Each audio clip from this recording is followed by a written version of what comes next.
What incident made you realize that you were dating a psycho? Oh man, I was warned by everyone at the beginning of the relationship with my ex, but I went on anyway because she did an amazing job of fooling me. Some of the little things she did included going through all my Instagram photos that I had liked. If any of them were of other girls, she would screenshot them and send them to me, asking for an explanation. Meanwhile, it was totally fine for her to like guys' photos because it's not the same. I quickly realized that was an argument I was never going to win. She went into my phone and turned on her Twitter notification so I would always get alerted whenever she tweeted. She started asking me why I wasn't retweeting or favoriting her posts, and I was completely baffled. Like, why would I even need to do that? This kind of behavior happened across all social media. Ultimately, she was an attention seeker with a lot of unresolved family issues that she handled poorly, which made her become the baby in every situation. When she started threatening to go on Tinder and find other guys to give her the attention she craved, I knew it was time to leave. I ended things shortly after that, but the icing on the cake came one evening when I was heading to a friend's house. I got down to the bottom of my very long driveway and found her sitting on the hood of her car, blocking my driveway, burning old letters I had written her way back when, and screaming, "How could you?" I walked over and tried talking to her, asking if she would please get out of the way. Her excuse was, "I'm only halfway on your driveway." By that point, I had had enough and turned around to walk back to my car. She completely lost it and started hitting me. Uncontrollable. I had to wrap her up to keep her from hitting me any further. By the time it was all over, she was back in her car and I was in mine, waiting for her to leave. After she finally drove off, I made it to my friend's house, not without a ton of phone calls from her along the way. When I arrived, my friends asked what had happened to my face, and I had to explain the situation that had just occurred and how she had busted my lip. I finally got around to checking the voicemails she left during all those calls. She was threatening to call the police and tell them that I had hit her and beaten her up, when in reality I was only trying to protect myself. Nothing ever came of the police threats, and I was finally able to talk everything over with my parents the next day. I ended up getting a peace order to make sure she couldn't come near me at all anymore. Karma finally caught up with her, though.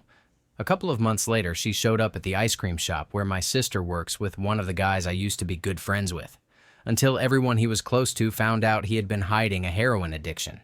The creepiest part of it all was when I got a new phone about a year later. While setting everything up, I checked which apps were still using location services, and I saw that Find My Friends was turned on. It was one of those apps I had disabled because I never used it. Turns out she had turned it on herself and shared my location with her indefinitely, and I had no idea the entire time. There had been a ton of strange things happening to me the year leading up to that too, and suddenly, it all made sense. Who knows how long she was following me or what she had to do with any of it, wherever my ex is right now. F you for making my life miserable. Story 2. The moment I came to, I was on the floor, dazed, with no idea what had just happened. Before I could get my bearings, she was coming at me again. I raised my free arm, instinct, nothing else, and managed to block her long enough to realize I needed to get out of there. Adrenaline kicked in, and I pushed myself up, trying to reach the door. That's when I realized she'd taken my house keys while I was out cold. I wasn't just trying to escape the situation anymore. I was trapped in my own home with someone who clearly wanted things to escalate further. You grab your backdoor keys, leaving your own handprint on the wall and on the clothes drying in the kitchen.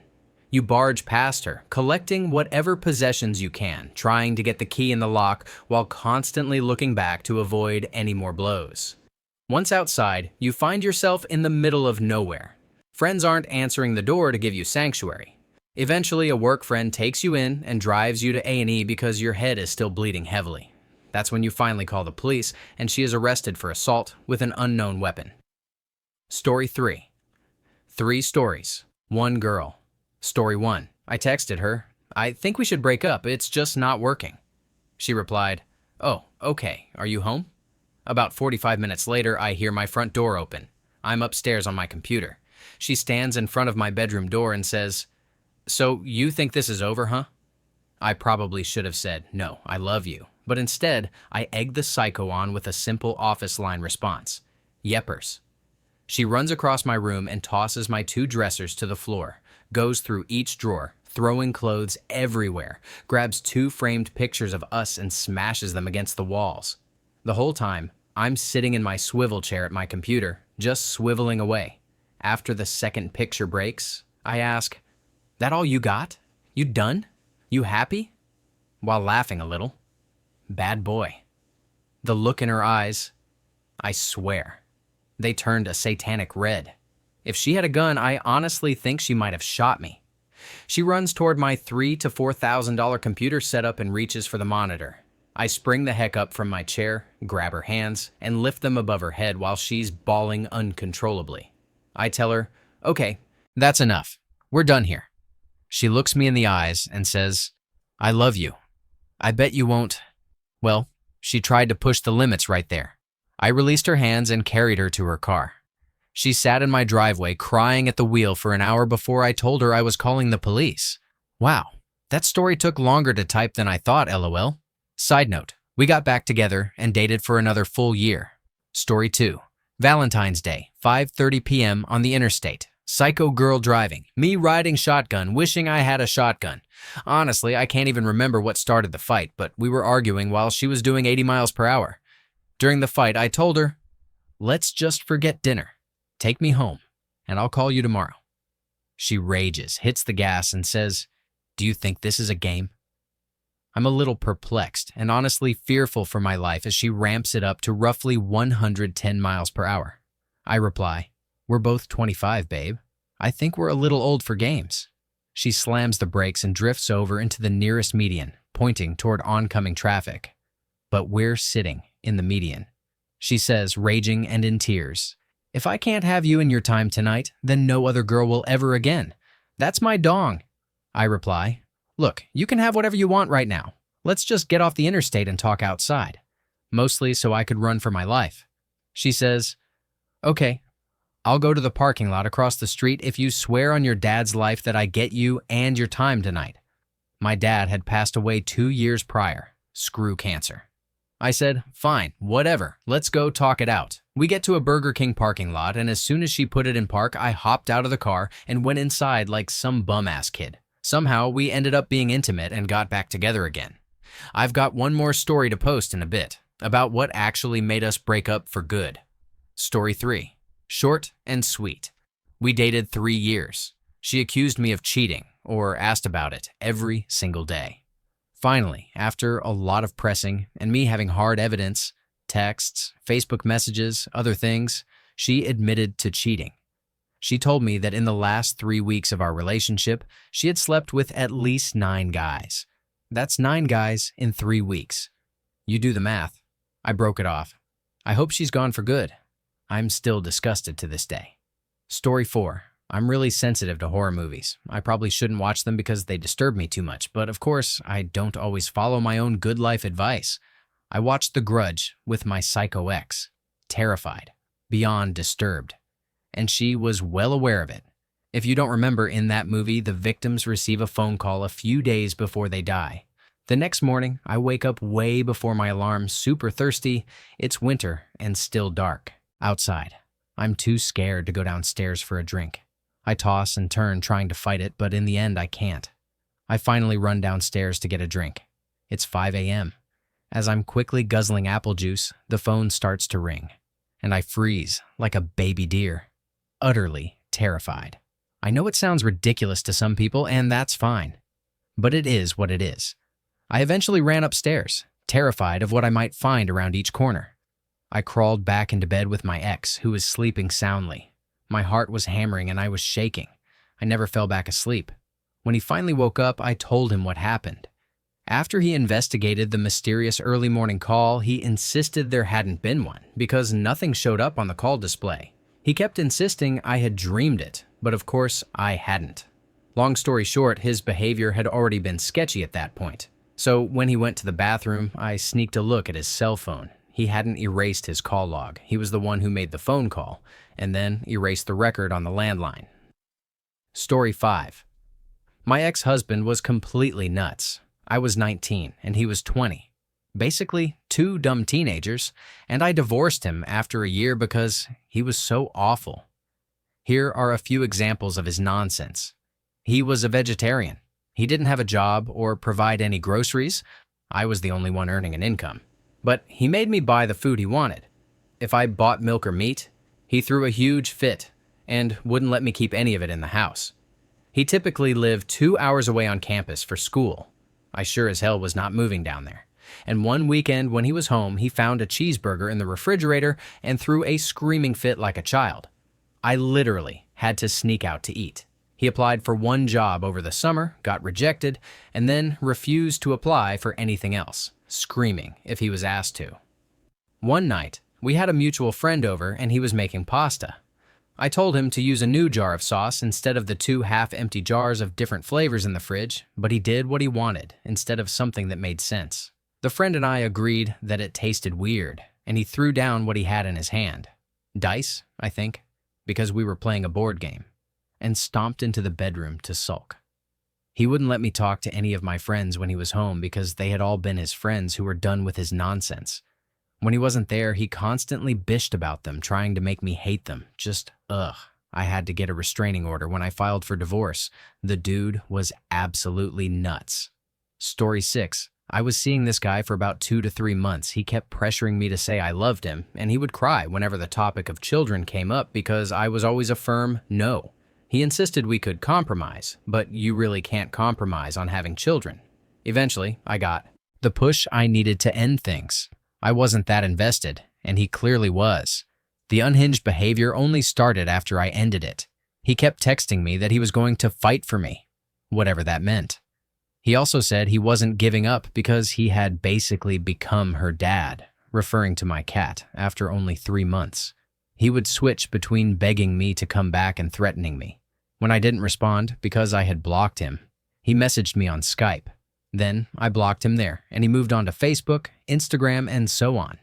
Eventually, he started getting nastier and nastier, calling me fat, ugly, a slut, and insisting there must have been someone else.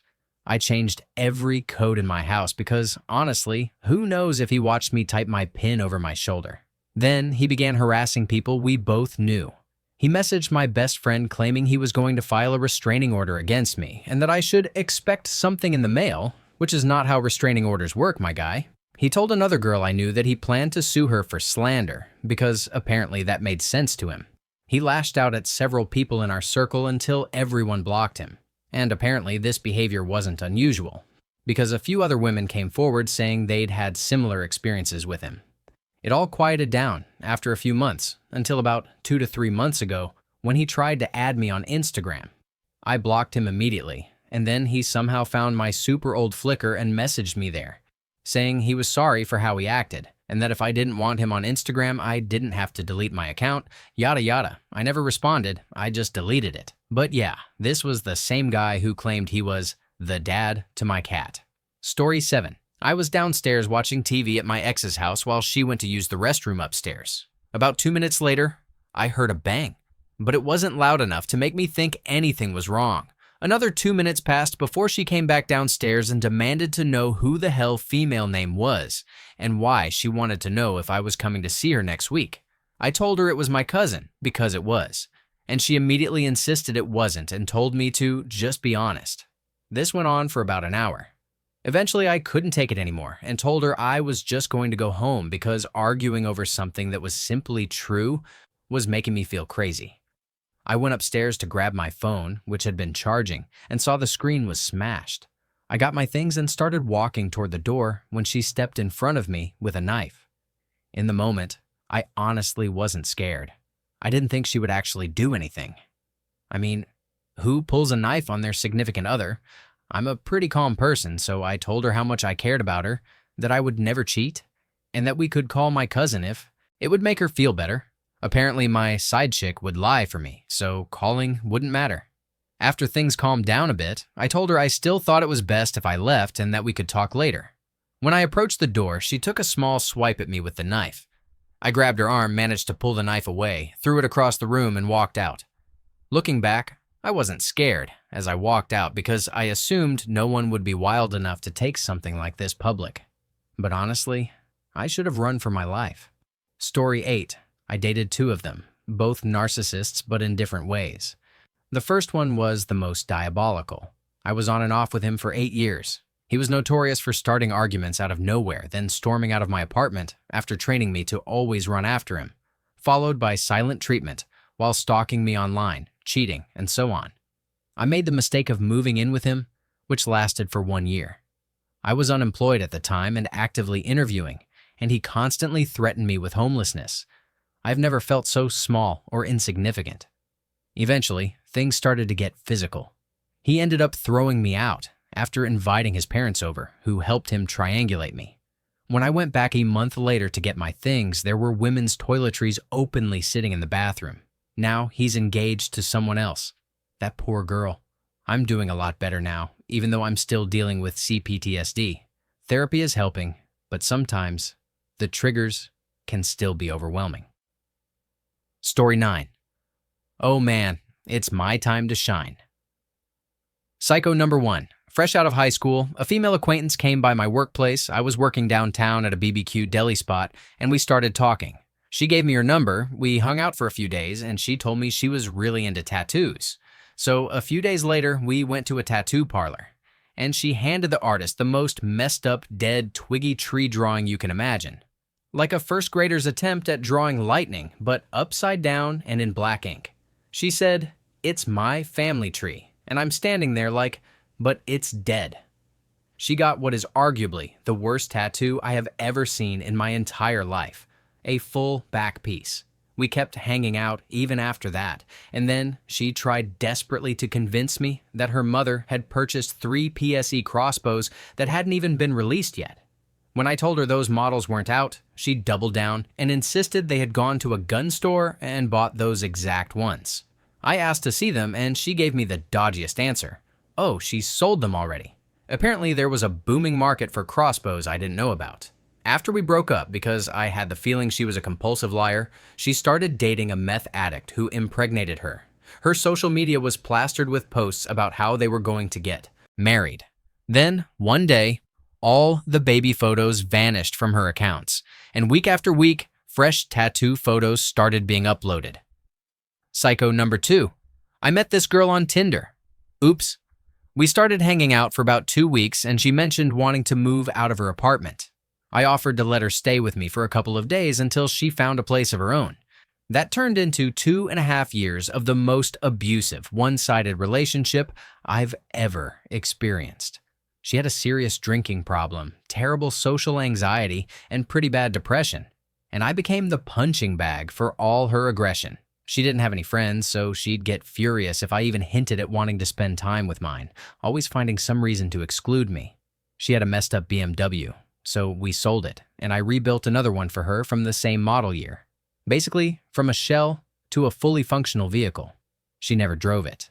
Instead, she drove my 2017 Hyundai to work, insisting every day that she couldn't afford a car. This became a huge fight over what to do with the BMW. My argument was always, it's your car. Do whatever you want with it. Sell it or drive it. I don't care, as long as you have something to get around. She commuted across a toll road, which is an important detail later. Towards the end of the relationship, her drinking worsened, and her microaggressions escalated into full-blown temper tantrums. She would scream at me at 2 in the morning until I had enough and tried to remove myself from the situation, at which point she would tackle me, hitting me and begging me not to leave. I broke up with her that night. I couldn't take it anymore. The next week, she came home, still looking for her own apartment, with a brand new Nissan, even though she had spent 2 years convincing me she couldn't afford a car. She moved out a month later, and I received my Hyundai's registration renewal in the mail, a hefty $5,000 from unpaid toll violations. She eventually did the right thing and paid her portion. But I'm still dealing with the financial and emotional damage from that relationship. Psycho number 3. She was the rebound after psycho number 2. Smoking hot, Instagram model vibes seemed like a perfectly fine manic pixie dream girl. I have an Australian Shepherd puppy. She's my baby. Psycho 3 absolutely hated my puppy, even though she's a total sweetheart. One day I went out to pick up groceries and Psycho 3 wanted to stay behind, which was fine. I came home to her covered in blood. I asked what happened and she said she left in a hurry. 2 days later, she texted me saying she had gone to play with my Aussie and got pushed to the ground and mauled. A 20-pound puppy. None of the scratches looked like dog scratches. She insisted my dog sank her teeth into her thigh, Yet there were no bite marks, only bruises from blunt force trauma. None of it added up, and I was extremely skeptical. We kept hanging out, and she started having massive panic attacks, flailing around in my passenger seat or in my bathroom, almost like she was having a seizure. She couldn't breathe, was throwing things. The works. Psycho number 2 had panic attacks too, but Psycho 3 was exaggerating hers so much that I couldn't tell if they were real. As someone who doesn't experience panic attacks, I had to give the benefit of the doubt. That relationship finally ended when I was at work and she wanted me to come hang out. Obviously I couldn't, so she called me a loser and a wife beater, then blocked me on social media. I haven't heard from her since, and I feel bad for anyone who crosses her path in the future. Story 10. A few hours after a fight, she texted me, "Goodbye." When I asked what she meant, she replied, "It's bleeding." I rushed over to her apartment and found her lying on the bathroom floor with her wrists, thighs, and several other spots slashed with a dull pair of scissors. The cuts weren't deep enough to make her bleed out, but they were still noticeable. She was panicking, unable to talk coherently, and couldn't stand. I took care of her, cleaned the cuts, and put her to bed. It was late, and she absolutely did not want me to call anyone. None of the wounds were deep enough to need stitches anyway. She eventually calmed down, and we started talking about what led her to do that. In the span of about 1 hour, she went from being deeply depressed and saying she didn't want to live because she was a horrible person, to becoming furious with me and insisting I had driven her to that state, saying she hated me, to suddenly being affectionate, almost seductive, and telling me she was the best thing that had ever happened to me. I had never seen someone switch moods that drastically, that fast.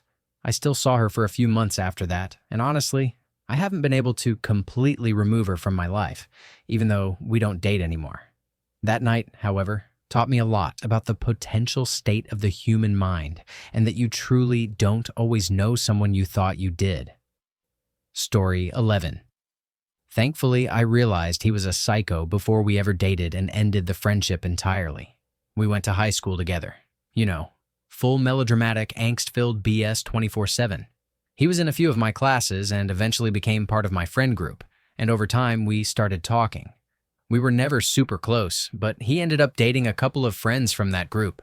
None of those relationships lasted longer than a week. He had always been extra angsty, and it got worse as these girls kept breaking up with him. He started venting to me about how angry he was at them for leaving and how much he hated their new boyfriends and so on.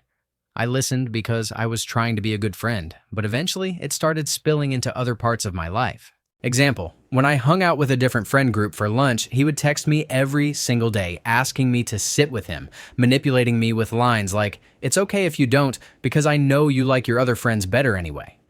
One day, I rode home on the bus with a friend and he got on, moved to the far back row, and tried to get me to leave my friend to sit with him, using the same tactics. He would start texting things like, "Oh, you're the only person who cares about me," or something similar. I went home and texted him with the full intention of telling him to cut it out. I said I didn't have it in me to help him with his problems anymore. What did he do? He said he would help me become more supportive of him, and then tried to ask me on a date. No thanks. Our friendship was almost entirely me listening to him cry about his exes, and I wasn't attracted to him in the slightest. The breaking point came the next day at school. He kept using the same tactics, trying to guilt me into leaving my friends, until he finally started screaming and punching walls in front of the entire school. That night, I broke down crying, deleted him from my phone, and threw my phone under my bed. Story 12.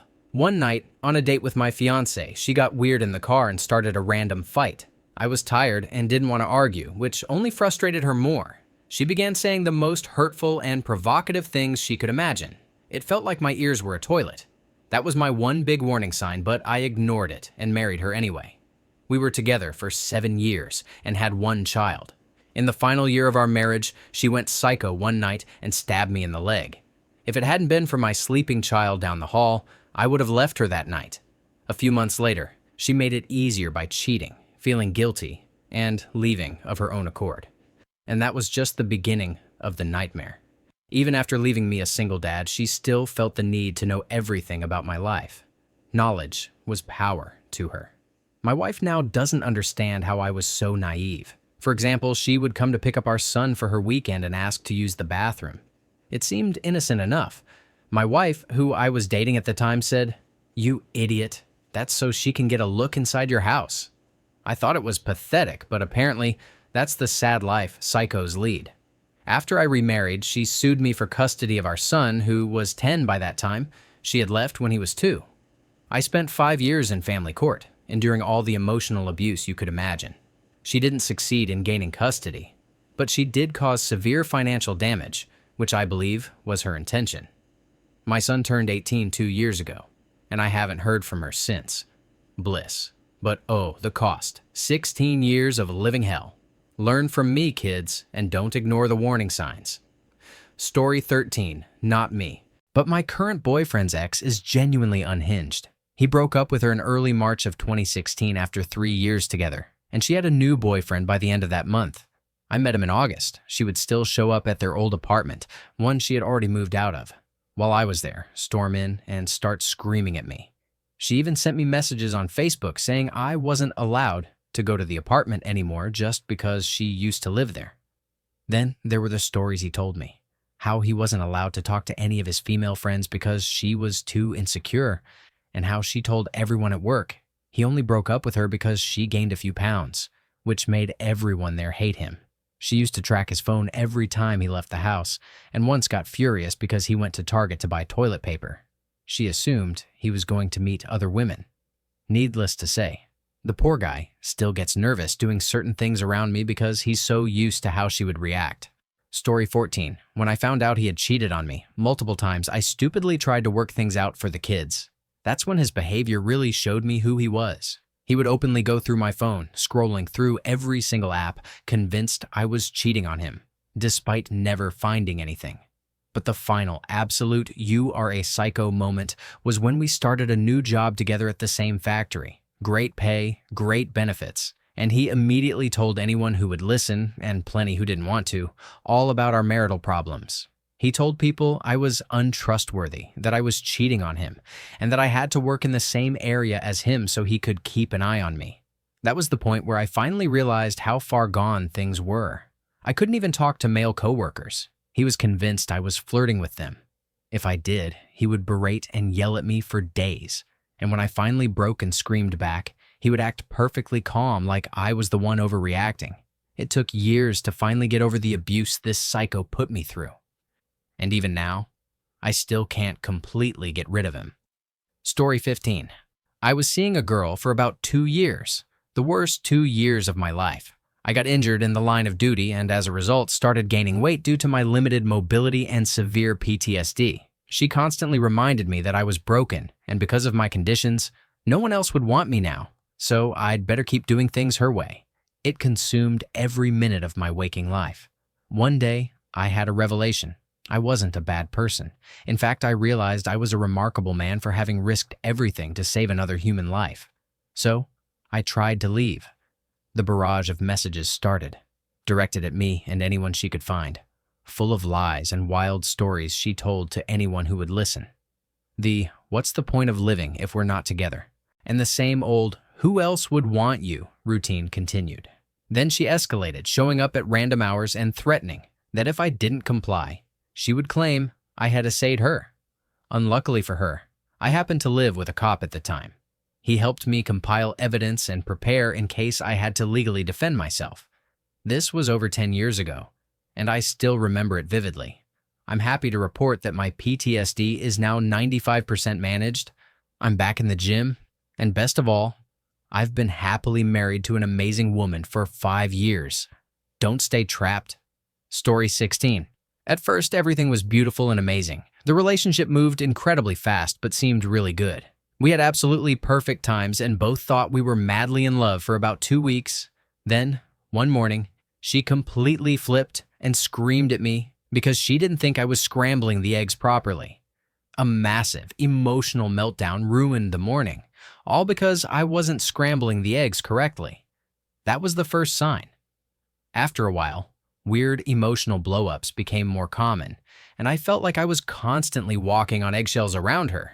It was jarring because the good times were so good. I kept chasing those moments, but they grew farther and farther apart. One day, I Googled the phrase walking on eggshells and came across articles about dating someone with borderline personality disorder. The articles were unsettling, as if a team of scientists had observed our relationship, taken detailed notes, and published it all online. Everything fit. I realized I had been emotionally abused for months, and it was breaking me.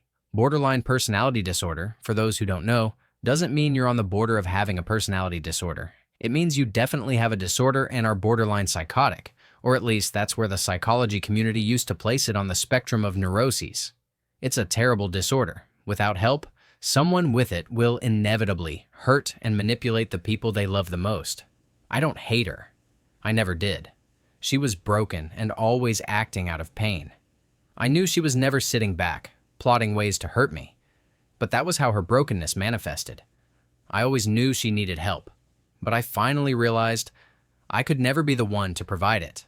I was honest with myself about that. It was hard, but I will always believe that breaking up was ultimately doing both of us a favor. Story 17. My ex and I were in our car that evening. She had contacted my best friend because I had gone for a walk and she freaked out. She started talking to him about our relationship, which I really didn't appreciate.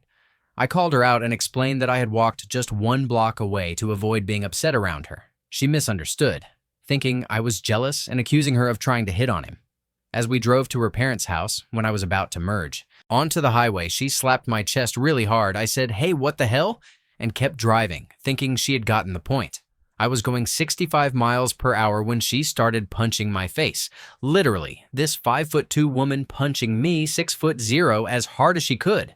After I couldn't take it anymore and started getting dizzy, I had to pull over. I cried like a baby because she had disrespected me so badly in that moment. I could not believe she had done that. Earlier in the relationship, I had told her to never hit me because I tend to black out and hit back, but thankfully, I didn't. She told me to get out of her car, even though I had paid for it. It was under her name. Then she said, "Hey," and asked for the shoes she had given me as a gift. I was furious she would even do that. I tossed them back into the car. Yeet. I started walking in the dirt with my socks on since I live in Southern California, and it felt so degrading. I wiped my tears and kept going. 5 minutes later, she pulled up in her car and started begging me, apologizing, and asking me to come back. I can't believe I went back. Things only got worse. I tried reporting this to the police, and the officer nearly laughed at me. Honestly, I don't understand why society is like this. That behavior is not right. If you're reading this and have acted like this, you should be ashamed of yourself. I'm still angry about it, and it's been 3 years. Story 18. Not really an ex, but a girl I messed around with once and had been talking to for a little while beforehand swore up and down that she had never done drugs. It was obvious she had been a user at some point. We hung out and then lost touch shortly after. 6 to 12 months later, I found out she had been arrested for drugs possession. Maybe that doesn't make her a psycho, but the ease with which she lied about something so obvious was really sad. I had a girl I had sort of dated a couple of years earlier, and we kept in touch off and on. At one point, we ended up being roommates. Things were fine at first, but after a while, she wanted me to move out because I told her I didn't want to pursue a relationship with her. We'd stayed friendly, so living together seemed like it would make sense. Instead, she became psychotic and started stirring up drama because she was angry that I rejected her while we were living under the same roof. It eventually led to her trying to get me kicked out. The cops were called, and they flat out told her what the laws were and the process she'd have to follow. I already planned on moving out the next month. A few days later, I overheard her on the phone. She talked loud, and the walls were paper thin, telling someone how she just needed to get me out of her life and asking what she could do. Then she started talking about casting spells and asking for advice on how to go about it. I had no clue she was into that kind of stuff, so in my head I was just like, whatever. I went to bed, and the next morning, I walked out to the kitchen and saw this basket with my toothbrush, deodorant, and the rest of the things I kept in the bathroom. She said something like, "Oh, I need you to keep your stuff in your room from now on." I just laughed and walked away, figuring she was trying to start something. I started going through the basket, and inside were 3 or 4 small seashells, each individually wrapped in some kind of wax paper. On the wax paper covering each shell were symbols. One of them was a pentagram. I started laughing, went to her, tossed them on the ground, and said, "Stop playing Harry Potter and grow up." She denied doing it and then got pissed at me for eavesdropping on her phone call. The next day, she said she'd give me back my portion of the rent for that month if I moved out sooner. I said no, that I'd be out next month, and it was what it was. After about an hour, I finally said fine and decided I'd rather stay in a cheap motel for a few weeks before moving into a new place. She wrote up some sort of receipt to show she had paid me back and wanted me to sign it. I said, sure, after you actually hand me the money. She hadn't even gone to an ATM yet. She said, "Just sign it." I refused, and she snapped, shoved me. I fell back into a metal rack in the closet and thought, seriously? My back was messed up after that for a while. I've always had back issues, and that definitely didn't help. She ran out of the room screaming, "He hit me! He hit me! Oh my God, please help!" Her mom lived next door and came running out. The psycho was fake crying, claiming I had hit her. It was some of the worst acting imaginable. I called the cops and explained what had happened. When they arrived, they didn't believe her story at all. They basically said they could tell she was lying and loved to start drama. About an hour later, she was arrested for assault. I moved out and never spoke to her again. Story 19. This guy I was in an online relationship with back in 2010 admitted to me in May that he was a sociopath. I know, not a psycho, but it still freaked me out. He admitted to doing some really messed up things, like toying with people and their emotions. He didn't really love or care for anyone in his life except himself and his money. He even admitted to manipulating me emotionally just for craps and giggles. After we ended our online relationship, we kept in contact over the years. Granted, they were quick, "Hi, how are you doing?" type messages, but I thought we had a sort of friendship. I also felt bad because when we broke up in 2010, one of his parents passed away just days later. I know this is real because his family posted about it a lot on Facebook at the time. I have to say the scariest thing he told me during that conversation was that he used his time in the military to exercise some demons. He said he could do whatever he wanted to whoever he wanted overseas. He claimed that doing those things was acceptable because he was in the military, and that was what they were sent to do: release their demons. I blocked him shortly after. Story 20. Not me, but a former roommate had a girlfriend who always seemed a little off. You could talk to her about things and she'd pretend to understand, but never actually contribute. So you never knew if she really got what was going on. Anyway, one day she came to him and asked if he would help her hide a hopefully hypothetical dead body. He said no. And then she literally went insane. She started clawing at him and even tried to stab him. After that, she locked herself in his room, laughing hysterically. For context, she was a small Asian woman, maybe 5 feet 4 inches, so it felt like something straight out of a crazy Japanese horror movie. He called my boyfriend, who was his best friend, telling him to come over. Right. Now. My boyfriend arrived to find the roommate holding her down while she was trying to bite him, snarling and thrashing. The roommate had claw marks through his clothes and was barely hanging onto her body. She then broke free, ran into the bathroom, and locked herself in while trying to bite a chunk out of her own arm. 911 was called, and the police arrived to arrest her. Despite being professional and calm, the officers found her still hysterical. They warned her that they would handcuff her if she didn't compose herself, but when she didn't respond, they handcuffed her. She then started kicking the police. They warned her to stop or they would hogtie her, speaking stone-faced and very professionally. When she didn't comply, they hogtied her, dragged her to the police car, and took her away. The roommate obtained a restraining order against her, but the first thing she did after getting out of jail was go directly back to the apartment to see him. Police were called again. Needless to say, it later came out that she had tried to stab a number of her former ex-boyfriends. Story 21. I was in a long-distance relationship, me in Oregon, her finishing college in Tennessee. I was in a work meeting where my boss explicitly said no cell phones. Mine was on vibrate, but it had been ringing non-stop for about 30 minutes. Finally, my boss said we could take a 10-minute break, so I stepped into the hall to see what was so urgent.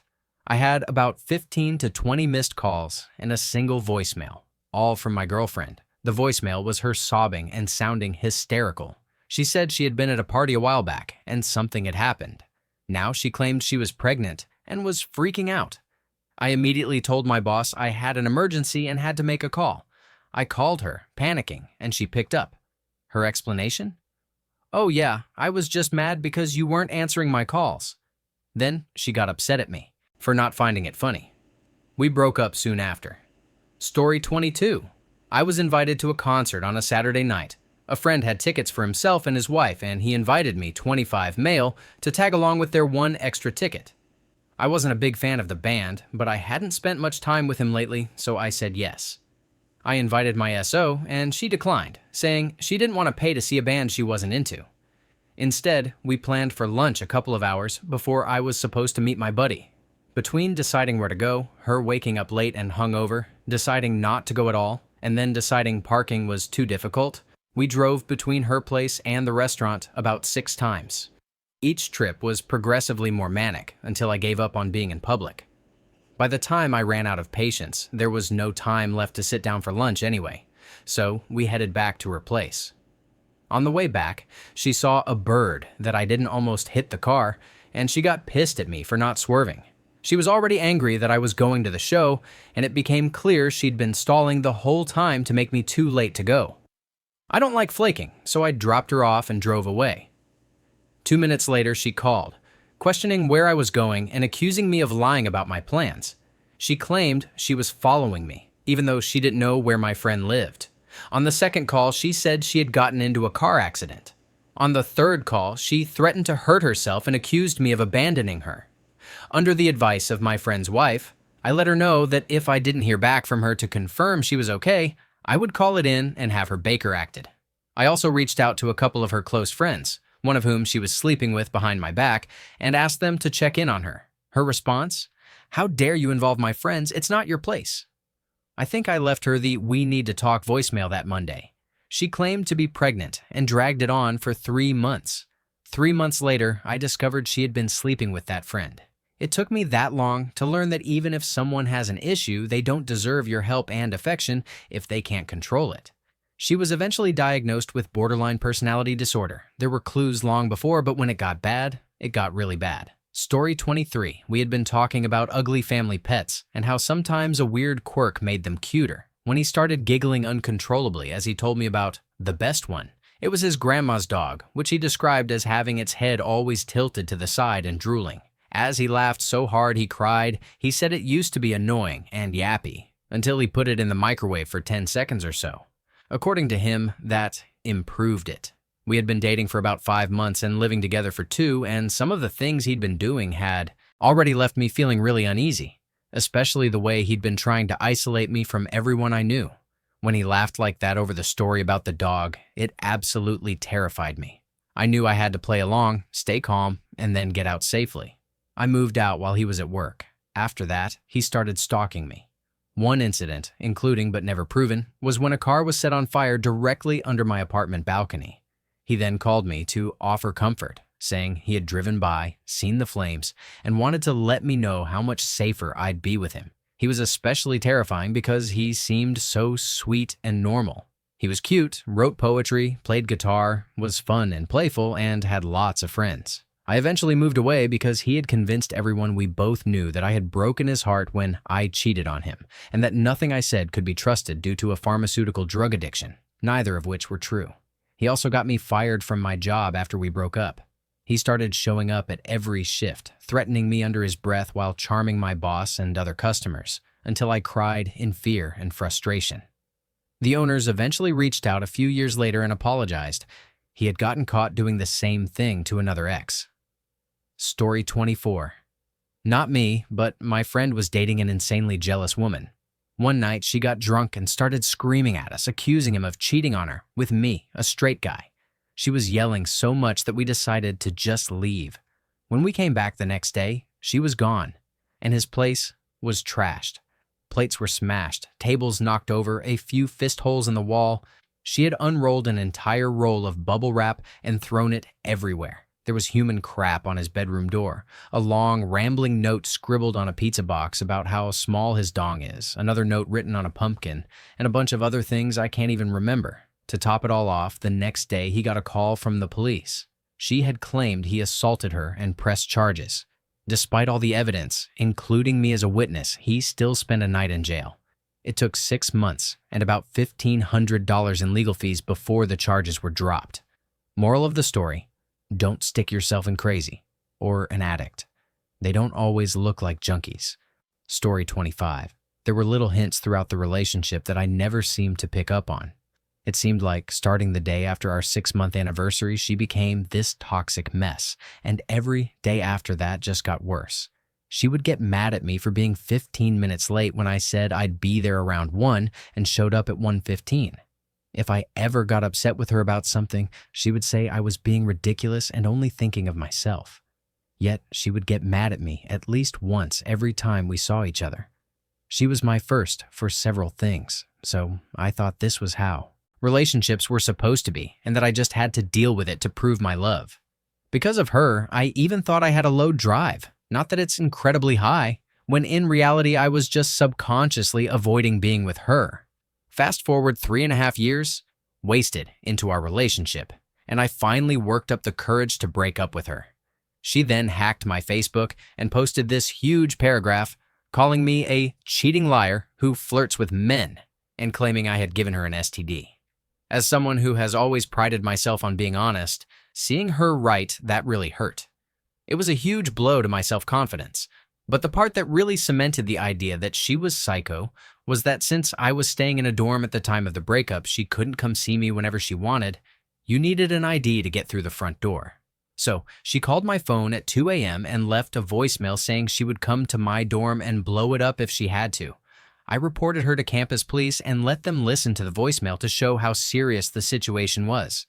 During all of this, I was genuinely scared for my life.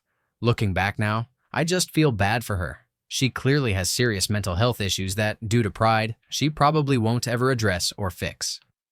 Story 26. Not me, but my sister is married to a total psycho. After serving 4 years for a DUI and possession with intent, drugs, he went missing. While he was in prison, my sister and her 4 kids were living at my parents' house. When he was released, my parents would not allow him near their home. So, my sister and her husband started looking for an apartment. However, in the Washington, D.C. area, if you have the earning potential of a 10-time felon and the credit to match, it's extremely difficult to find an affordable place for a family of 6. In the meantime, the plan was for my husband to stay at a campsite in Prince William Forest Park. That lasted about 3 weeks before he went missing. To make a long story short, after about 2 weeks of being gone, my youngest sister, we'll call her Sister B, called my parents' house to tell my other sister, Sister A, that her missing husband was at her trailer in Lake Anna, Virginia, beating on the door. Sister A told Sister B to call the police and said she would head over immediately. It takes over an hour to get from Woodbridge, Virginia to Lake Anna. By the time Sister A arrived, the trailer park was swarmed with police and paramedics. As Sister A approached the scene, a police officer came up to her. She asked what had happened. The officer explained that Sister B had gotten into a fight with her boyfriend. Sister A was stunned since she had no idea Sister B even had a boyfriend. She then asked, "Where is her boyfriend?" The officer pointed to the back seat of a patrol car and said, "Don't worry, we've got him." Sister A replied, "No, that is not her boyfriend." The officer scoffed and said, "Well, according to both your sister and him, he has been living here for about 2 to 3 weeks.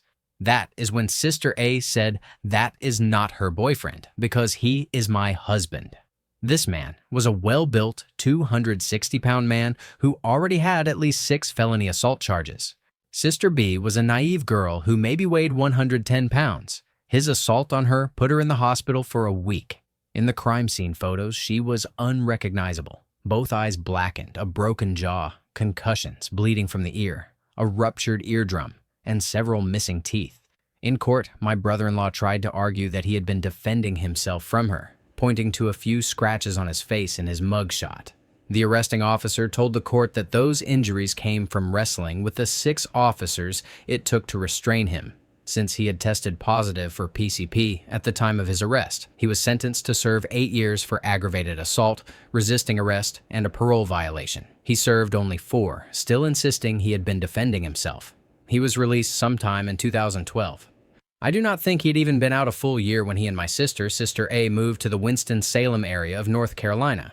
Keep in mind, he had never had a driver's license because of multiple DUI incidents that began before he was even old enough to drive. One morning in late 2013, he was driving with Sister A in the passenger seat when he crossed the solid yellow lines and caused a very serious collision. The collision was so severe that my sister was pinned in the passenger seat. He, however, was free to move around. At one point, while she was still trapped and waiting to be cut out of the vehicle, he came up to her and told her she needed to say she had been the one driving. Not only did he not have a driver's license, but he would also test positive for drugs, and driving would violate his probation. My sister foolishly agreed. Now, I know what you are thinking.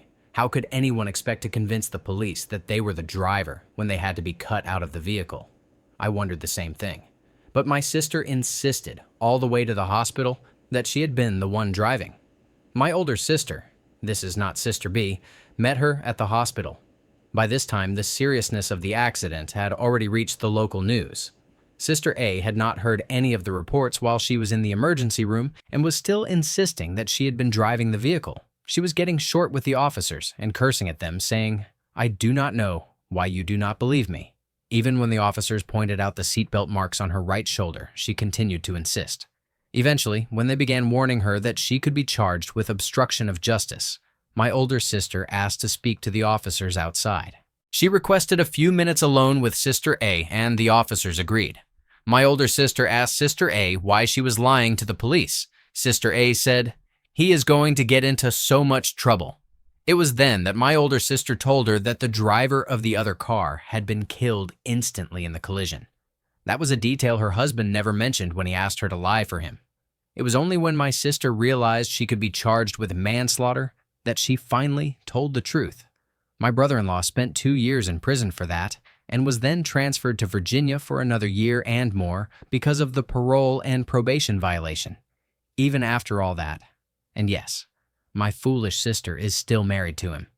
He continues to claim that he was defending himself from Sister B.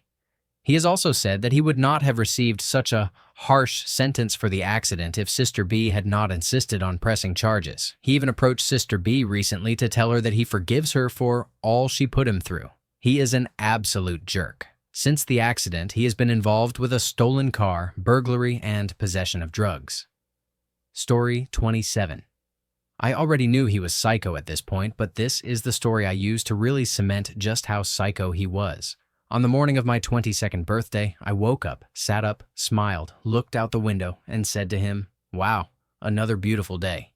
He then looked at me with absolute rage and knocked me out cold. For reference, I am a 100-pound, 22-year-old woman, and he was a 37-year-old, 180-pound, very fit man. We hadn't been in a fight the night before. Everything had been fine. I spent the rest of my birthday hiding in my closet with my computer and a 12-pack, drinking and trying to stay out of his way. A couple of years later, yes, I was still with him, too afraid that he would kill me if I tried to leave. I finally got the courage to ask him why he had been so angry with me that day. Apparently, he thought I was being sarcastic when I said another beautiful day. I honestly can't remember the first time I realized he was truly crazy. It was probably right away. I wanted to leave that relationship within the first 6 months, but I ended up not being able to get out for 4 years. Screw you, Matt. Story 28. About 6 years ago, I took my then-boyfriend of about 1 month to visit my friends in Pennsylvania. I was already on the fence about breaking up with him, as his psycho tendencies were starting to become clear. I should also note that he was 30 years old at the time. Here's a summary of the trip. When one friend was making herself lobster for dinner, a treat-yourself kind of deal, he offered to cook it for her. He just turned on the heater, put a pot of water on, immediately ripped the claws off the still-living lobster and put it in the room temperature pot to swim around, with its now ripped-off claws while gradually heating it toward boiling. The poor thing was flopping around and making horrifying squealing noises. His response? It was just going to boil to death anyway. He kept yelling at me and my friends to take him to the Italian feast downtown because he was hungry. The friend who had offered to drive needed to take a quick shower first, and he yelled at me for making him starve. We finally headed to the feast. When he saw that there was a bar nearby, he told us to hold up, went inside, and sat there for around an hour ordering multiple beers. When I asked him to finally go get food, he called me impatient. We stayed over for 2 nights. Both nights, he would drunkenly wake me up after 20 minutes by playing music in my ear and crying. When I told him I wanted to sleep, he called me a cold-hearted bitch that doesn't appreciate his taste in music. When I finally got a chance to sleep, night 1, he threw their cat at me. Night 2, he took a mattress from their storage closet and threw it on top of me. Both times, my friends grabbed him and banned him from the room I was in until he passed out. I had at least 10 people telling me to break up with him during that trip, some of whom I had never met before and never saw again afterward. 2 guys even gave me their phone numbers because they thought he was so annoying and wanted to mess with him. I broke up with him 2 days later. It might sound a bit harsh, but after that incident, I put alcoholics on my do not date list and now have an extensive get to know you period before dating anyone. A lot of other psychotic stuff happened, both while he was sober and drunk, but that weekend was beyond crazy. Story 29. Not me, but my brother. He was dating a girl we'll call O, and they worked together. O would do things like insult his weight, even though he was actively working on it. But if she asked him about her weight and didn't like the answer, or if he told her, "I love your weight, you're small and soft and cuddly," she would get insulted, claiming, "You're saying I'm fat." She also threw a hissy fit because he was hanging out at our house saying, "Your sister's there and I don't want you hanging out with her because she's a girl." I'm his older sister, WTF, O. She would even ask him not to spend time with our dad because, according to her, "Your dad doesn't like me. It's like relationship sabotage." O also threw a screaming hissy fit because he told her happy birthday and got her a gift. She yelled at him in the lobby of their workplace in front of coworkers and customers alike. Then O found out he had put her birthday gift, a very nice, expensive hoodie with her favorite birds on it, in the back seat of her car. Through the window she always leaves open because it's broken and she's afraid of getting locked out. She started screaming at him again, claiming he was stalking and harassing her. My brother and O had been dating for at least 6 months, and he was like, "WTF, O, we work together and we're dating. I'm not stalking you." O demanded that their manager fire my brother for harassment, but the manager sided with him. She then tried to file a restraining order against him, but the police wouldn't allow it. Meanwhile, my idiot brother was telling me, "No, O and I don't have any problems. We're in a perfect relationship," while telling my dad, who then told me that he didn't know what to do because O was scaring him. She had even slapped him a couple of times out of anger and was screaming at him over things like what shoes he wore on dates. Both my dad and I told him to break up with her, but he kept saying, "No, I love her." Eventually, after she tried again to file a restraining order against her own boyfriend and coworker, my brother finally broke up with O. He dated a complete psycho and just kept dismissing it. Thank you for watching. If you enjoyed this video, be sure to give it a thumbs up, subscribe, and hit the bell icon so you never miss an update.